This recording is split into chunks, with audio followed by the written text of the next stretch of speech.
ಶ್ರೀಗಳ ಬಟ್ಟೆ ಹಿಜಾಬ್ ಈ ವಿವಾದಕ್ಕೆ ಸಿದ್ದರಾಮಯ್ಯನವರ ಸಮರ್ಥನೆ ಏನು? ಬಿಜೆಪಿಗೆ ಹೊಸ ಅಸ್ತ್ರ, ಕಾಂಗ್ರೆಸ್ಗಂತೂ ಪೀಕಲಾಟ.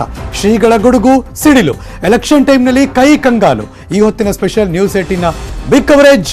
ಹಿಜಾಬ್ ಬೆಂಕಿಗೆ ಸಿದ್ದು ತುಪ್ಪ.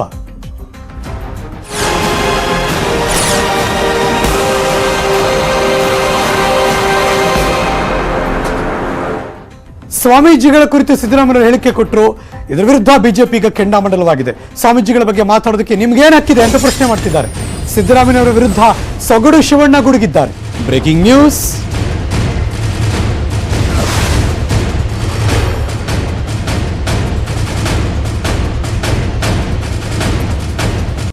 ಇದು ಸೊಗಡು ಶಿವಣ್ಣ ಅವರ ಹೇಳಿಕೆ.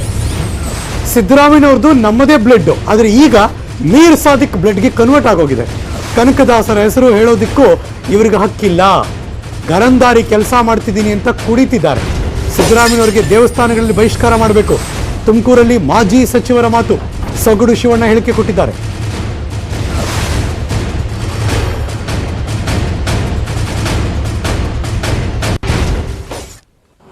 ಏನಕ್ಕೆ ದೇಶ ಉಳಿಬೇಕು, ದೇಶ ಮೊದಲು, ಸಂಸ್ಕೃತಿ ಮೊದಲು ಅಲ್ರಿ. ನಮ್ಮ ಸ್ವಾಮಿಗಳ ಬಗ್ಗೆ ಮಾತಾಡೋಕ್ಕೆ, ಎಲ್ಲ ಸ್ವಾಮಿಗಳ ಬಗ್ಗೆ ಮಾತಾಡೋಕ್ಕೆ ಏನಿಗೆ ಹತ್ತು ಅವನಿಗೆ? ಮನುಷ್ಯನಿಗೆ ಬ್ಲಡ್ ಯಾವುದು? ನಮ್ಮದೇ ಬ್ಲಡ್ಡು. ಆ ಬ್ಲಡ್ ಏನು ಮಾಡೋನೆ? ಆ ಬ್ಲಡ್ನ ತಗೊಂಡೋಗ್ಬಿಟ್ಟು ಮೀಸಾಲಕ್ಕೆ ಬ್ಲಡ್ಗೆ ಕನ್ವರ್ಟ್ ಮಾಡಿಬಿಟ್ಟಾನೆ. ಯಾವಾಗ ಜಿನ್ನ ಮಾಡಿದಲ್ಲ 40ಗೆ, ಅದಕ್ಕೆ ಕನ್ವರ್ಟ್ ಮಾಡಿಬಿಟ್ಟಾನೆ ಇವನು ಸಿದ್ದರಾಮಯ್ಯ. ಏನು ಹುಡುಗಾಟನೇನ್ರಿ? ಎಂಥ ಪವಿತ್ರವಾದಂಥ ಯಾರು ಮಹಾನ್ ಭಾವ ಕನಕದಾಸ ಅಂತಾರಾಷ್ಟ್ರೀಯ ಹೇಳೋಕ್ಕೆ ಹಕ್ಕಿದೆ ಮನುಷ್ಯನಿಗೆ. ನಾನು ಅಲ್ಲಿ ಹೋಗಿ ಜಾತ್ರೆ ಒಳಗೆ ಕುಣಿತಾನೆ, ಇಂಥ ಘನಂದಾರಿ ಕೆಲಸ ಮಾಡಿದ್ದೀನಿ ಅಂತ ಹೇಳ್ಬಿಟ್ಟು ನಾಚಿಕೆ ಆಗಲ್ವಾ? ಆಮೇಲೆ ಮೇಲಾಗಿ ವಕೀಲರಾಗಿ ಆ ವಕೀಲ ವೃತ್ತಿಗಳನ್ನು ಇದು ಅವಮಾನ ಮಾಡೋಣ. ಒಂದು ಕಮ್ಯುನಿಟಿಗೆ ಅವಮಾನ ಮಹಾನ್ ಭಾವರಿಗೆ, ಇನ್ನೊಂದು ವಕೀಲ ವೃತ್ತಿಗೆ ಅವಮಾನ. ಸಮಾಜಗಳಿಗೆ ಎಲ್ಲ ಸಮಾಜನೂ ಹೊಡಿತಕ್ಕಂಥ ಒಂದು ದೃಷ್ಟಿ ಒಳಗೆ ಎಲ್ಲ ಸಮಾಜ, ಆ ಕಡೆ ವಕೀಲರು ಹೊಡಿತಾರೆ, ಈ ಕಡೆಗೆ ಇವತ್ತು ಹೊಡಿತಾರೆ, ಲಿಂಗಾಯತರು ಹೊಡಿತಾರೆ, ಈ ಕಡೆಗೆ ಹಿಂದುಳಿದವರು ಹೊಡಿತಾರೆ. ಎಲ್ಲ ಹೊಡೆದ್ಬಿಟ್ಟು ನಾನೊಬ್ಬ ಸೂರ ಆಗಕ್ಕೆ ಹೊರಟವನಲ್ಲ. ಇನ್ನು ಇದೇ ವಿಚಾರ ಸಂಬಂಧಪಟ್ಟಾಗೆ ಸಚಿವ ಈಶ್ವರಪ್ಪನವರು ಆಕ್ರೋಶ ವ್ಯಕ್ತಪಡಿಸಿದ್ದಾರೆ. ಧರ್ಮದ ಕೆಲಸ ಮಾಡೋ ಸಂತರ ಬಗ್ಗೆ ಮಾತಾಡ್ತಿದ್ದೀರಿ, ರಾಜಕೀಯ ಚಪಲ ತೀರಿಸಿಕೊಳ್ಳೋದಕ್ಕೆ ನೀವು ಮಾತನಾಡಿದ್ದೀರಿ. ಸಿದ್ದರಾಮಯ್ಯನವರ ವಿರುದ್ಧ ಸಚಿವ KS ಈಶ್ವರಪ್ಪನವರು ಆಕ್ರೋಶ ವ್ಯಕ್ತಪಡಿಸಿದ್ದಾರೆ. Breaking news.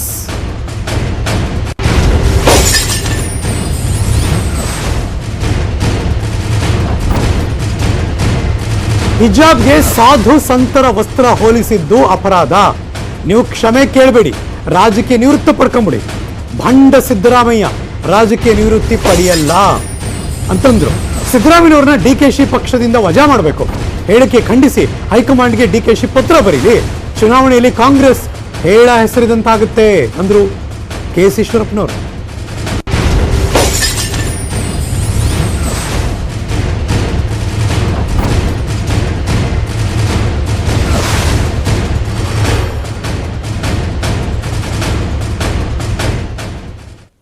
ದೊಡ್ಡ ಸ್ವಾಮಿ ಸಣ್ಣ ಸ್ವಾಮಿ ಯಾವ ಲೆಕ್ಕದಲ್ಲಿ ನೀವು ತೀರ್ಮಾನ ತಗೋತೀರಿ? ಆ ಮಠದ ಆಸ್ತಿಗಳ ಮೇಲೆ ಒಬ್ಬನೇ ದೇವರು ಅಂತ ಹೇಳ್ಕೊಂಡು ಹೋಗ್ತಿರಂತ ಸ್ವಾಮಿಗಳನ್ನು ಕೂಡ ನೀವು ದೊಡ್ಡ ಮಠ ಸಣ್ಣ ಮಠ ಸ್ವಾಮಿಗಳು ಇದನ್ನು ಖಂಡನೆ ಮಾಡ್ತಾರೆ, ದೊಡ್ಡ ಮಠದ ಸ್ವಾಮಿಗಳು ಇದನ್ನು ಖಂಡನೆ ಮಾಡಿಲ್ಲ. ಈ ರೀತಿ ಸ್ವಾಮಿಗಳನ್ನು ಕೂಡ ಖಂಡನೆ ಮಾಡುವಂತ ಒಂದು ನೀಚ ಕೆಲಸಕ್ಕೆ ನೀವು ಕೈ ಹಾಕಿದ್ದೀರಲ್ಲ, ಇದು ನಿಮ್ಮ ಕೊನೆ ಗೆಲುವು ನಿಮ್ಮ ರಾಜಕಾರಣಕ್ಕೆ, ನಿಮ್ಮ ಪಕ್ಷಕ್ಕೆ. ಅದಕ್ಕೋಸ್ಕರ ಹೇಳಿದೆ ನಾನು, ಸ್ವಯಂ ನಿವೃತ್ತಿ ಘೋಷಣೆ ಮಾಡ್ತೀರಾ, ಘೋಷಣೆ ಮಾಡಿ. ಇಲ್ಲ, ನಿಮ್ಮ ಪಕ್ಷದ ನಾಯಕರು ಸಿದ್ದರಾಮಯ್ಯನವರ ಹೇಳಿಕೆನ ನಾವು ಖಂಡನೆ ಮಾಡಿ ಅವ್ರು ವಜಾ ಮಾಡ್ತೀವಿ ಅಂತ ಹೇಳ್ತಾರೆ, ಮಾಡಿ. ಎರಡರೂ ಒಳ್ಳೆಯದು. ಟೀಕೆ ಮಾಡ್ತಿದ್ದಾರಲ್ಲ, ಒಬ್ಬ ಕಾಂಗ್ರೆಸ್ ನಾಯಕರಾದ್ರೂ ಕೂಡ ಸಿದ್ದರಾಮಯ್ಯ ಹೇಳಿ ಸರಿ ಇದೆ, ಒಬ್ಬನಾರು ಬಾಯ್ಬಿಟ್ಟಿದ್ದಾನ? ಒಬ್ಬ MLA, ಒಬ್ಬ MP, ಇದು ಮಂತ್ರಿಗಳಾಗಿರ್ಬೋದು, ಎರಡೆರಡು ಗುಂಪಿನ ನಾಯಕರಿದ್ದಾರಲ್ಲ, ಶಿವಕುಮಾರ್ ಗುಂಪು ಇರ್ಬೋದು, ಸಿದ್ದರಾಮಯ್ಯ ಒಬ್ಬನಾರ ಬಾಯ್ ಬಿಟ್ಟೆ ನೋಡೋಣ, ಧೈರ್ಯ ಇದ್ರೆ ಅವನಿಗೆ ಹಿಂದೂ ಸಮಾಜದ ವಿರುದ್ಧ ಹಾಕ್ಬೇಡಿ ನೋಡೋಣ. ಇಲ್ಲ, ಇವರನ್ನೇ ಹೇಳಿ ನನ್ನ ಬಾಯಿ ತಪ್ಪದ್ದು, ದಯವಿಟ್ಟು ನನಗೆ ಕ್ಷಮಿಸಿ, ಅದು ಹೇಳ್ತಿಲ್ಲ. ನನ್ನ ಮಾತು ತಿರುಗಿಸ್ತಾ ಇದ್ದಾರೆ, ಮಾಧ್ಯಮದವರು ತಿರುಗಿಸ್ತಾ ಇದ್ದಾರೆ, ಬಿಜೆಪಿ ತಿರುಗಿಸ್ತಿದ್ದಾರೆ, ಸಾಧು ಸಂತರು ತಿರುಗಿಸ್ತಿದ್ದಾರೆ. ನಿಮ್ಮ ಮಾತು 2083 ಕೊನೆ ಚುನಾವಣೆ ಅಂತ ಅವ್ರು ಹೇಳ್ಕೊಂಡಿದ್ದಾರೆ. ಮೊದಲನೇದು ನಾನು ಅದಕ್ಕೋಸ್ಕರ ಕಾಂಗ್ರೆಸ್ನಾಗ ಹೇಳಿದ್ರು, ಇವತ್ತೇ ಅವ್ರು ಚುನಾವಣೆ ಕೊನೆದು ಮಾಡಿಬಿಡಿ, ಅವ್ರ ರಾಜಕಾರಣ ಇವತ್ತೇ ಅಂತ್ಯ ಮಾಡಿ. 2023ಕ್ಕೆ ಅವ್ರು 2023 ನಿಲ್ಬಾರ್ದು. ಅವರು ನಿಂತ್ರೆ ಜನನೇ ಅವರು ಚುನಾವಣೆ. ಸಚಿವ ಬಿಸಿ ಪಾಟೀಲ್ ಅವರು ಕೂಡ ತಮ್ಮ ಆಕ್ರೋಶ ವ್ಯಕ್ತಪಡಿಸಿದ್ದಾರೆ. ಈಗ ಬರ್ತಿರುವಂತಹ ಬ್ರೇಕಿಂಗ್ ನ್ಯೂಸ್, ಸ್ವಾಮೀಜಿಗಳ ವಿರುದ್ಧ ಸಿದ್ದರಾಮಯ್ಯನವರು ಆಕ್ಷೇಪಾರ್ಹ ಹೇಳಿಕೆ ಕೊಟ್ಟರು. ಮಾಜಿ ಸಿಎಂ ಸಿದ್ದರಾಮಯ್ಯ ವಿರುದ್ಧ ಸಚಿವ ಬಿಸಿ ಪಾಟೀಲ್ ಅವರು ಆಕ್ರೋಶ ವ್ಯಕ್ತಪಡಿಸಿದ್ದಾರೆ. ಮನಸ್ಸಿಗೆ ಬಂದಂಗೆ ನಾಲ್ಗೆ ಮೇಲೆ ಹತೋಟಿ ಇಲ್ಲದೆ ಮಾತಾಡ್ತಿದ್ದಾರೆ. ಇದು ಮುಂದೆ ಕಾಂಗ್ರೆಸ್ ಪಕ್ಷಕ್ಕೆ ಮಾರಕವಾಗುತ್ತೆ ಎಂದರು ಬಿಸಿ ಪಾಟೀಲ್ ಅವರು. Breaking news.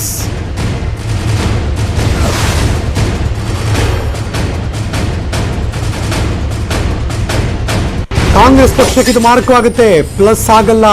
ಸಿದ್ದರಾಮಯ್ಯನವರು ಕಾಂಗ್ರೆಸ್ನವರು ಹತಾಶರಾಗಿ ಮಾತಾಡ್ತಿದ್ದಾರೆ. ಚಿತ್ರದುರ್ಗದಲ್ಲಿ ಸಚಿವ ಬಿಸಿ ಪಾಟೀಲ್ ವಾಗ್ದಾಳಿ ಮಾಡಿದ್ರು.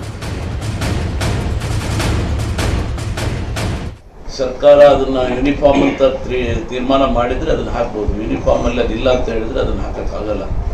ಸಮವಸ್ತ್ರ ಎಲ್ಲ ಮಕ್ಕಳಿಗೆ ಏನು ಕೊಡ್ತಾರೆ ಅದೇ ಸಮವಸ್ತ್ರ ಎಲ್ಲರೂ ಕೂಡ ಕಡ್ಡಾಯವಾಗಿ ಪಾಲನೆ ಮಾಡಬೇಕು. ಸಿದ್ದರಾಮಯ್ಯನವರಾಗಲಿ ಕಾಂಗ್ರೆಸ್ನವರಾಗಲಿ ಇವತ್ತು ಹತಾಶರಾಗಿಬಿಟ್ಟಿದ್ದಾರೆ.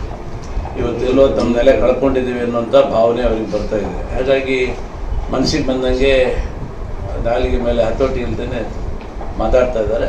ಇದು ಸರಿಯಲ್ಲ. ಇದು ಕಾಂಗ್ರೆಸ್ ಪಕ್ಷಕ್ಕೆ ಮಾರಕ ಆಗುತ್ತೆ ಹೊರತು ಕಾಂಗ್ರೆಸ್ ಪಕ್ಷಕ್ಕೆ ಖಂಡಿತ ಪ್ಲಸ್ ಆಗಲ್ಲ. ಅವರು ಎಷ್ಟೆಷ್ಟು ಹಿಂದುತ್ವವನ್ನು ವಿರೋಧಿಸ್ತಾರೆ, ಎಷ್ಟೆಷ್ಟು ಯಾವುದೋ ಒಂದು ಜನಾಂಗವನ್ನು ಓಲೈಸಲಿಕ್ಕೆ ಪ್ರಯತ್ನ ಮಾಡ್ತಾರೆ, ಅದು ಅವರಿಗೆ ತಿರುವು ಆಗ್ತದೆ. ಸರ್ ಏನು ಮಾಡ್ತಾ ಇಲ್ಲ, ನಮ್ಮಷ್ಟಕ್ಕೆ ನಾವು ಕುತ್ಕೊಂಡಿದ್ದೀವಿ. ಅವರಾಗಿ ವಿವಾದಗಳನ್ನು ಎತ್ತಿ ಮೇಲೆ ತೋರಿಸ್ತಾ ಇದ್ದಾರೆ. ನಾವು ನಮ್ಮ ಕೆಲಸ ಮಾಡ್ಕೊಂಡು ಹೋಗ್ತಾ ಇದ್ದೀವಿ, ಸರ್ಕಾರವನ್ನು ನಡೆಸ್ಕೊಂಡು ಹೋಗ್ತಾ ಇದ್ದೀವಿ, ಉತ್ತಮವಾದಂಥ ಆಡಳಿತವನ್ನು ಕೊಡ್ತಾ ಇದ್ದೀವಿ. ಅದನ್ನು ಸಹಿಸೋಕ್ಕಾಗಲೇ ಏನಾದ್ರು ಒಂದು ನೆವಗಳನ್ನು ಒಡ್ಡಿ ಮತ್ತು ಈ ರೀತಿ ಒಳ್ಳೆಯ ಸರ್ಕಾರ ನಡ್ಕೊಂಡು ಹೋದರೆ ಮುಂದೆ ತಮಗೆ ಭವಿಷ್ಯಕ್ಕೆ ಮಾರಕ ಆಗುತ್ತೆ ಅಂತೇಳಿ ಅವರು ಅನಾವಶ್ಯಕವಾಗಿ ವಿವಾದಗಳನ್ನು ಸೃಷ್ಟಿ ಮಾಡುತ್ತೆ. ಶಾಲಾ ಕಾಲೇಜುಗಳಲ್ಲಿ ಭೇದ ಭಾವ ಇರಬಾರದು, ಸಮಾನವಾಗಿ ಬೆಳೀಲಿ ಅಂತ ಸಮವಸ್ತ್ರ ಮಾಡಿದ್ದಾರೆ. ಸಮವಸ್ತ್ರದ ಬಗ್ಗೆ ರಾಜಕೀಯವಾಗಿ ಮಾತಾಡಬಾರದು. ಸಿದ್ದರಾಮಯ್ಯ ವಿರುದ್ಧ ಸಚಿವ ಹಾಲಪ್ಪ ಆಚಾರ್ ಕಿಡಿಕಾರದರು. Breaking news.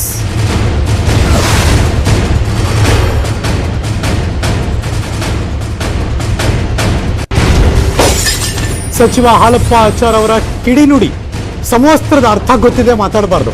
ಎಲ್ಲವನ್ನೂ ಅಳೆದು ತೂಗಿ ಹೈಕೋರ್ಟ್ ತೀರ್ಪು ಕೊಟ್ಟಿದೆ. ಕೋರ್ಟ್ ತೀರ್ಪನ್ನ ಗೌರವಿಸುವುದಿಲ್ಲ ಅಂದ್ರೆ ಹೇಗೆ? ಸ್ವಾಮೀಜಿಗಳ ಬಟ್ಟೆಯನ್ನ ಹಿಜಾಬ್ಗೆ ಹೋಲಿಸಿದ್ದು ತಪ್ಪು. ಸಿದ್ದರಾಮಯ್ಯ ವಿರುದ್ಧ ಸಚಿವ ಹಾಲಪ್ಪ ಆಚಾರ್ ಆಕ್ರೋಶ ವ್ಯಕ್ತಪಡಿಸಿದರು. ದೃಷ್ಟಿ ಇಟ್ಕೊಂಡು ಈ ಮಾತು ಹೇಳ್ತಾರೋ ನನಗೆ ಅರ್ಥ ಆಗ್ತಾ ಇಲ್ಲ. ಇವತ್ತು ನಾವು ಮಕ್ಕಳನ್ನು ಶಾಲೆ ಕಳಿಸೋದು ಯಾವ ಉದ್ದೇಶಕ್ಕೆ? ಎಲ್ಲರೂ ಒಂದು ಒಳ್ಳೆಯ ವಿದ್ಯೆ ಪಡಿಬೇಕು. ಅಲ್ಲಿ ಏನಂದರೆ ಶ್ರೀಮಂತಿಕೆ, ಬಡವರು ಶ್ರೀಮಂತರು ಅನ್ನೋ ಭೇದ ಭಾವ ಇರಬಾರ್ದು. ನಾನು ದೊಡ್ಡವನು ಸಣ್ಣವನು ಅನ್ನೋ ಈ ಭೇದ ಭಾವದಿಂದ ಎಲ್ಲರೂ ಸಮಾನವಾಗಿ ಮಕ್ಕಳು ಬೆಳಿಬೇಕು ಅನ್ನೋ ದೃಷ್ಟಿಯಿಂದ ಇವತ್ತು ಶಾಲೆಯಲ್ಲಿ ಎಲ್ಲರಿಗೂ ಒಂದೇ ಯೂನಿಫಾರ್ಮ್ ಹಾಕ್ತೀವಿ ನಾವು. ಶ್ರೀಮಂತರ ಮಕ್ಕಳು ಒಂದು ಏನು ಭಾರಿಯಾಗಿ ಬರೋದು, ಬಡವ್ರ ಮಕ್ಕಳು ಒಂದು ರೀತಿ ಏನಂದರೆ ಕೆಳಮಟ್ಟದಲ್ಲಿ ಬರೋದು, ಇದು ಯಾವುದೂ ತಾರತಮ್ಯ ಆಗಬಾರ್ದು ಅನ್ನೋದಕ್ಕೆ ಒಂದು ಯೂನಿಫಾರ್ಮ್ ಹಾಕ್ತೀವಿ. ಅದಕ್ಕೊಂದು ಯೂನಿಫಾರ್ಮ್ ಕೋಡ್ ಅಂತ ಹೇಳಿ ಕಳಿಸ್ತೀವಿ. ಇದನ್ನು ಉದ್ದೇಶನ ಅರ್ಥ ಮಾಡಿಕೊಳ್ಳಾರ್ದನ ಸುಮ್ಮನೆ ರಾಜಕೀಯ ಹಿನ್ನೆಲೆ ಇಟ್ಕೊಂಡು ಏನಾದರೂ ಮಾತಾಡ್ತಾರಂದರೆ ಅರ್ಥ ಇಲ್ಲ. ಇವತ್ತು ಹೈಕೋರ್ಟ್ ಏನಾದರೂ ಒಂದು ಇದಕ್ಕೆ ತೀರ್ಮಾನ ಮಾಡಬೇಕಾಗಿದ್ರೆ ಸುಮ್ಮನೆ ತೀರ್ಮಾನ ಮಾಡಿರೋದಿಲ್ಲ. ಅವು ಎಲ್ಲವುಗಳನ್ನು ಅಳೆದು ತೂಗಿ ಅಧ್ಯಯನದ ಜೊತೆಗೇ ಒಂದು ತೀರ್ಪು ಕೊಟ್ಟರು ಅನ್ನೋದ್ನಾಗ. ಮತ್ತು ಇವರು ಸಂವಿಧಾನದ ಬಗ್ಗೆ ಭಾಳ ಅತ್ಯಂತ ಅದ್ಭುತವಾಗಿ ಮಾತಾಡ್ತಕ್ಕಂಥವ್ರು. ಇವತ್ತು ಸಂವಿಧಾನ ಕೊಟ್ಟಿರ್ತಕ್ಕಂಥ, ಇವತ್ತು ನ್ಯಾಯಾಲಯ ಕೊಟ್ಟಿರ್ತಕ್ಕಂಥ ತೀರ್ಪನ್ನು ಇವತ್ತು ನಾವು ಗೌರವಿಸೋದಿಲ್ಲ ಅಂದರೆ ನಾನು ಏನು ಮಾತಾಡಬೇಕಾಗತ್ತೆ? ಅದಕ್ಕೆ ಅವರು ಅನುಭವಿಗಳಿದ್ದಾರೆ, ಹಿರಿಯರಿದ್ದಾರೆ, ಯಾವ ಅರ್ಥದಾಗ ಹೇಳ್ತಾರೋ ಗೊತ್ತಿಲ್ಲ. ಸ್ವಾಮಿಯವರು ತಮ್ಮದಾದ ಪರಂಪರೆ ಐತೆ, ತಮ್ಮದು ಇತಿಹಾಸ ಐತೆ, ಅವ್ರದ್ದು ಒಂದು ಡ್ರೆಸ್ ಕೋಡು. ಅವ್ರು ಏನಂದರೆ ತಾವು ಹಾಕ್ಕೊಳ್ತಾರೆ, ಅದನ್ನು ನಾವು ಹೋಲಿಕೆ ಮಾಡ್ಕೊಳ್ಳೋದು